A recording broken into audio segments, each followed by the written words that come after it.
Good morning students. Human resource management के आज के इस ई लेक्चर के सेशन में आप सब बच्चों का स्वागत है। बच्चों, आज जो अपन टॉपिक डिस्कस कर रहे हैं वो है हमारा परफॉर्मेंस फीडबैक। ये यूनिट नंबर 4 का लेक्चर नंबर 31 है। चलिए स्टार्ट करते हैं। वैसे इस लेक्चर में अपन दो टॉपिक पढ़ेंगे, एक तो परफॉर्मेंस फीडबैक और एक पढ़ेंगे कैरियर प्लानिंग। तो स्टार्ट करते हैं सबसे पहले परफॉर्मेंस फीडबैक का। जैसे आपको याद है कि हम लोग लास्ट लेक्चर्स के अंदर परफॉर्मेंस मेथड, प्रोसेस, इन सब चीज़ों को बहुत ज़्यादा एक्सप्लोर कर चुके हैं। अब आती है परफॉर्मेंस के फीडबैक की बारी। तो किसी भी एम्प्लॉय की फीडबैक के लिए या किसी भी एम्प्लॉय की परफॉर्मेंस को मेज़र करने के लिए ये ज़रूरी है कि टाइमली चीज़ों का फीडबैक ले लिया जाए, क्योंकि आपने परफॉर्मेंस के लिए कैसे कुछ स्टैंडर्ड्स बनाए थे। उन स्टैंडर्ड्स, उन क्राइटेरिया को आपने अपने एम्प्लॉयज़ को कम्युनिकेट भी किया था। उन कम्युनिकेशन के बाद आप उनके एक्चुअल और डिज़ायर को कंपैरिजन भी कर रहे थे और उनकी एक्चुअल और डिज़ायर के बेसिस पे डिसीज़न मेकिंग भी कर रहे थे कि किसको में क्या इम्प्रूवमेंट या किसको क्या एप्रिसिएशन देना चाहिए। तो इन सब चीज़ों के लिए ज़रूरी ये है कि सबसे पहले आप फीडबैक को एक आप क्या करें, गैदर करें, कलेक्ट करें। तो इफ़ेक्टिव फीडबैक आपका एम्प्लॉयज़ देगा कि वो अपने गोल्स, अपने ऑब्जेक्टिव्स और टारगेट के लिए कितना ज़्यादा उनके क्लोज में है या कैसे वो उनको अचीव करेगा। तो इसके लिए ये मालूम चल जाता है कि जब हम एम्प्लॉयज़ को फीडबैक देते हैं उनके द्वारा किए जाने वाले वर्क का, तो वो गोल्स को और जल्दी और ज़्यादा इफ़ेक्टिवली अचीव कर सकते हैं। अगर हम एम्प्लॉयज़ को बता दें टाइमली वे में या मैनर में कि आप काम किस तरीके से कर रहे हैं, कैसा आप काम कर रहे हैं, क्या आपसे एक्सपेक्टेशन थी, क्या उस एक्सपेक्टेशन के मैचिंग करते हुए आप उस काम को परफॉर्म कर रहे हैं, तो वो उस काम को उतना ही बेहतर तरीके से करेगा। और यदि आप उस चीज़ को नहीं बताते कि नहीं, हम तो लास्ट में इसकी परफॉर्मेंस को इवेल्युएट करेंगे और तब हम उनको बताएंगे कि आपकी परफॉर्मेंस कैसी थी, तो आपकी ऑर्गेनाइजेशन के गोल्स भी सफ़र करेंगे और आपके एम्प्लॉय का जो मोटिवेशन लेवल है वो भी सफ़र करेगा। तो फीडबैक जो होता है वो कई तरीके से लिया जाता है और दिया जा सकता है। जैसे मैनेजर से फीडबैक ले सकते हैं, सुपरवाइज़र से फीडबैक ले सकते हैं, आप आपके जो पीयर्स हैं उनसे फीडबैक ले सकते हैं, कस्टमर से फीडबैक ले सकते हैं। तो फीडबैक जो है आपके एम्प्लॉयज़ की इफ़ेक्टिवनेस को और बेटर करने के लिए है। तो इसके अंदर हम कुछ क्राइटेरिया या कुछ कंपोनेंट्स को लेके चल रहे हैं। सबसे पहला आता है स्पेसिफाई। फीडबैक हमेशा अच्छे काम के लिए फोकस किया जाता है कि यदि आप फीडबैक ले रहे हैं तो दैट मीन्स आप कहीं ना कहीं क्वालिटी ऑफ वर्क को प्रोड्यूस करना चाहते हैं या कहीं ना कहीं आप गोल्स को अचीव करना चाहते हैं। तो इसके लिए ज़रूरी है कि आप अपने जब एम्प्लॉयज़ की परफॉर्मेंस के क्राइटेरिया को जब आप इस्टेब्लिश कर रहे हो तो उनको क्राइटेरिया, उनकी परफॉर्मेंस की एक्सपेक्टेशन के बारे में भी बताइए कि आपसे क्या एक्सपेक्टेशन है। तो इसके अंदर आप क्या देखिए कि जो भी आपको टेंजिबल चीज़ें दिखाई दे रही हैं, जो ऑब्जेक्टिव आपने तय किए हैं, उन सब चीज़ों के रिगार्डिंग आपको स्पेसिफाई रहना है। और कहा यह जाता है कि जब भी आप अपने एम्प्लॉय को उसके फीडबैक लेके बताएं कि आपने काम कैसा किया, तो आप स्पेसिफिक बताइए। स्पेसिफिक से मतलब क्या है, मैं आपको एग्जांपल देता हूँ। जैसे मान लीजिए आपका एम्प्लॉय जो है मेहनत कर रहा है, काम कर रहा है, वर्क को अच्छा कर रहा है और आपको लगता है कि आपके गोल्स जो हैं जल्दी अचीव हो जाएंगे या पिछली बार की कंपैरिजन में थोड़े से बढ़ के होंगे, तो आप उनको ये मत बोलिए कि you are doing good job. आप उनको स्पेसिफाई बोलिए कि आपकी वजह से इस बार अगर आप ऐसे ही काम करते रहें तो 10 to 15% अपन क्या कर सकते हैं, गोल को और बेटर अचीव कर सकते हैं।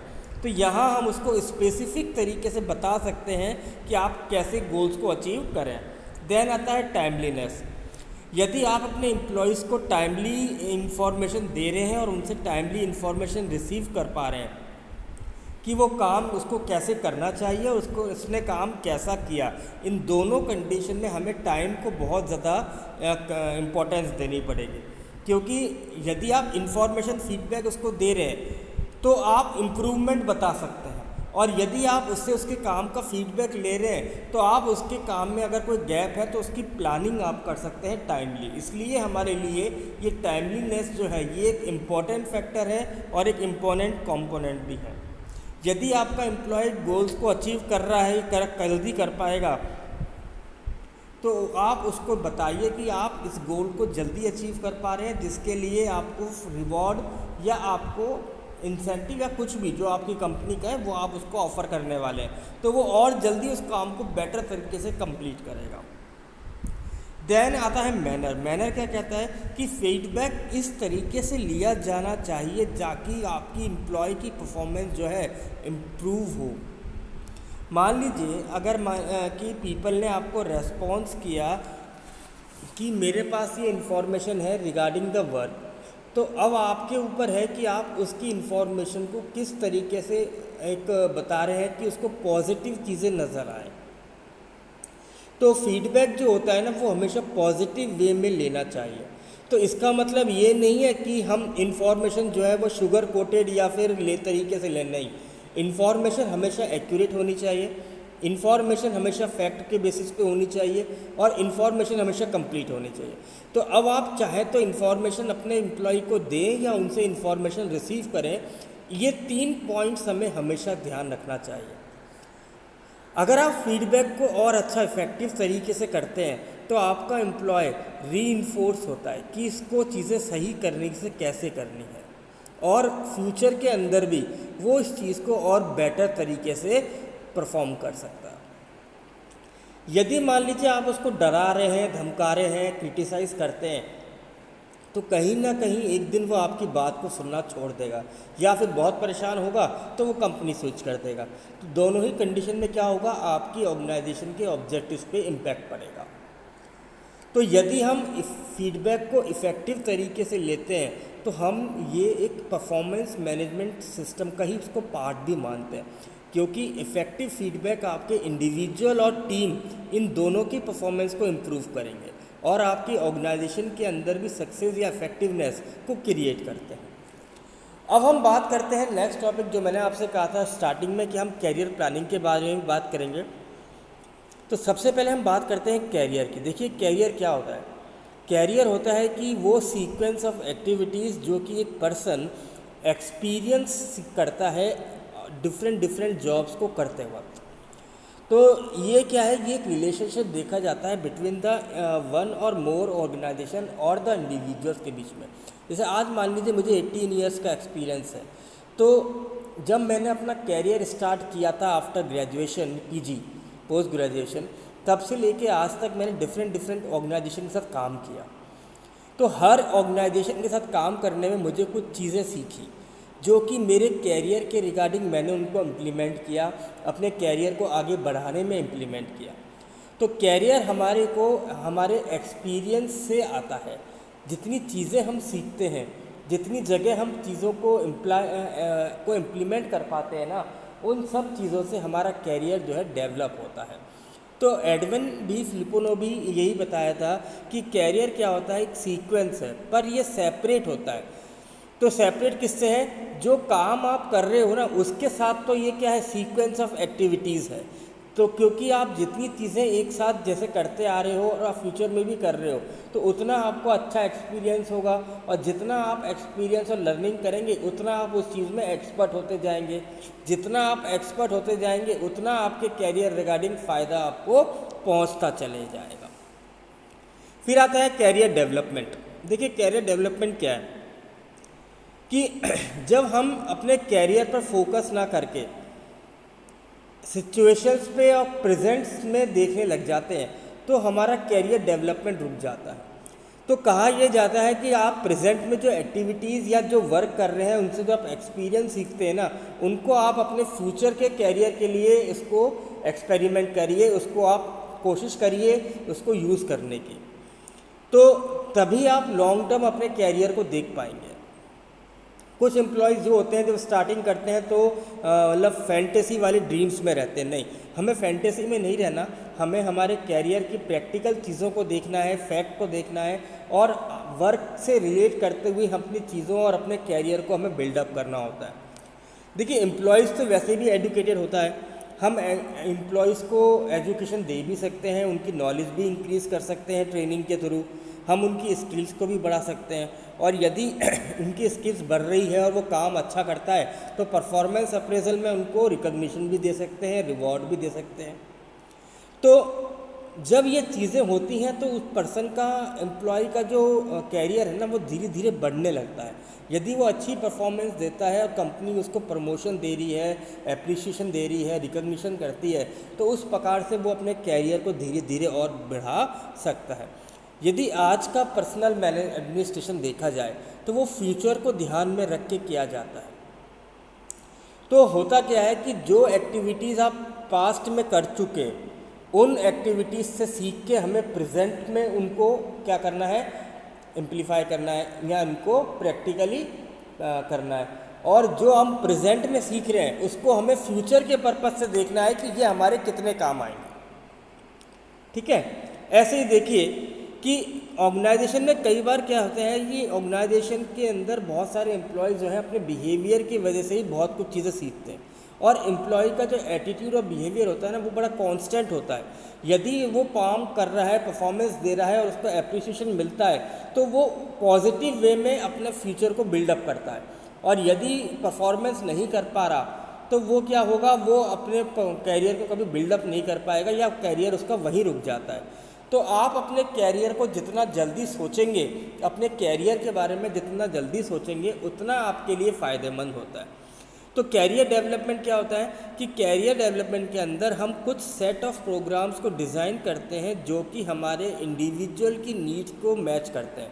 एज ए एचआर आपको क्या करना है, आपको अपनी ऑर्गेनाइजेशन में ऐसे प्रोग्राम्स को डिज़ाइन करना है जिन प्रोग्राम्स को अटेंड करके एक एक एम्प्लॉय इंडिविजुअल बेसिस में अपने आप को फ्यूचर में डेवलप माने, उसको लगे कि मैं कहीं ना कहीं ग्रोथ करूँगा। इन जो मुझे अपॉर्चुनिटीज़ मिलेंगी वो उसको समझ में आनी चाहिए कि ट्रेनिंग कराई जा रही है, वर्कशॉप्स हो रही हैं, कॉन्फ्रेंसेस हो रही हैं, सेमिनार्स हो रहे हैं, ट्रांसफ़र हो रहे हैं, तो कहीं ना कहीं आपके अंदर डेवलपमेंट के लिए ही ऑर्गेनाइजेशन कोशिश कर रही है। तो ये सारी चीज़ें हमें एज ए एचआर अपनी ऑर्गेनाइजेशन में क्या करना चाहिए, इम्प्लीमेंट करनी चाहिए। तो यही है बच्चों आपका टॉपिक आज का।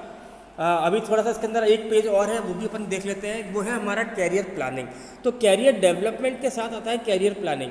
तो कैरियर प्लानिंग क्या कहता है कि ये हमारे पर्सनल का न्यू फंक्शन है। देखिए, जब हम अपने एम्प्लॉयज़ के कैरियर की प्लानिंग को ध्यान में रखते हुए अपने यहाँ पे ऐसे स्ट्रक्चर ऑफ प्रोग्राम्स को डिज़ाइन करते हैं तो आपकी ऑर्गेनाइजेशन भी क्या करती है, आगे बढ़ती चली जाती है। तो कैरियर प्लानिंग का जो एम या ऑब्जेक्टिव होता है वो होता है एम्प्लॉय की स्किल्स को बढ़ाना, उनके इंटरेस्ट को बढ़ाना, उनकी नॉलेज को बढ़ाना और गोल्स को कैसे अचीव किया जाए ये उनको सिखाना कैरियर प्लानिंग का मेन ऑब्जेक्टिव माने जाते हैं। यदि हम कैरियर प्लानिंग की बात करें तो हमें हर एक एम्प्लॉय के पोटेंशियल और उसके अंदर प्रमोशन और उसके एस्पिरेशन विद ऑर्गेनाइजेशन गोल, इन तीन चीज़ों को हमें देखना पड़ेगा। क्योंकि कैरियर प्लानिंग एम्प्लॉय तभी कर सकता है जब उसको अपनी एग्जिस्टिंग ऑर्गेनाइजेशन के अंदर अपॉर्चुनिटीज़ नज़र आती हैं। तो कैरियर प्लानिंग बनाते वक्त आप ये इंश्योर कर लीजिए कि आपके पास जो राइट काइंड ऑफ पीपल है ना, उनके अंदर राइट काइंड ऑफ स्किल्स है और हम राइट टाइम पर उनकी इन स्किल्स को यूटिलाइज़ कर रहे हैं ताकि वो अपने कैरियर में और आगे डेवलप कर सकें। तो कैरियर प्लानिंग से हमें एक बात और भी मालूम चल जाएगी कि हमें एम्प्लॉयज़ को कब ट्रेनिंग देनी है, किन एरियाज़ में ट्रेनिंग देनी है, कहाँ उनकी नॉलेज को बढ़ाना है।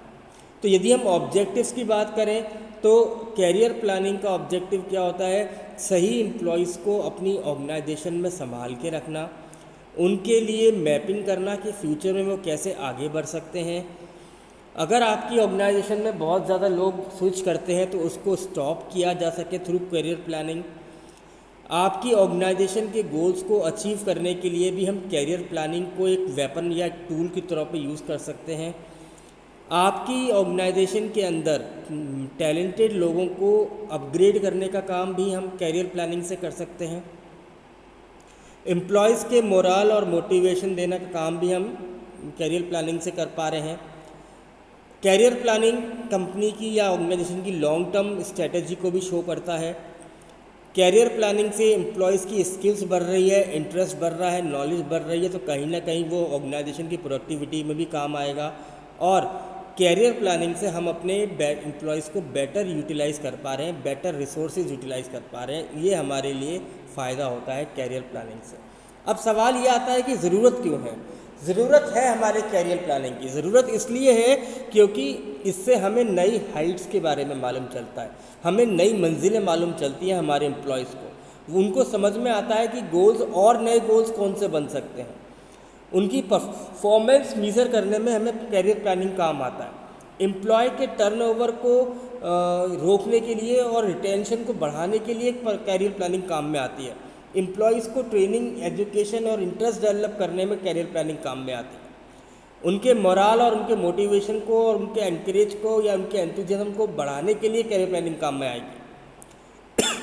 कब एम्प्लॉय को ट्रेनिंग देनी है, कब उनको डेवलपमेंट करना है, इसमें कैरियर प्लानिंग काम में आएगी। और आपके एम्प्लॉय का आपकी ऑर्गेनाइजेशन में ट्रस्ट और कॉन्फिडेंस को इंक्रीज़ करता है कैरियर प्लानिंग।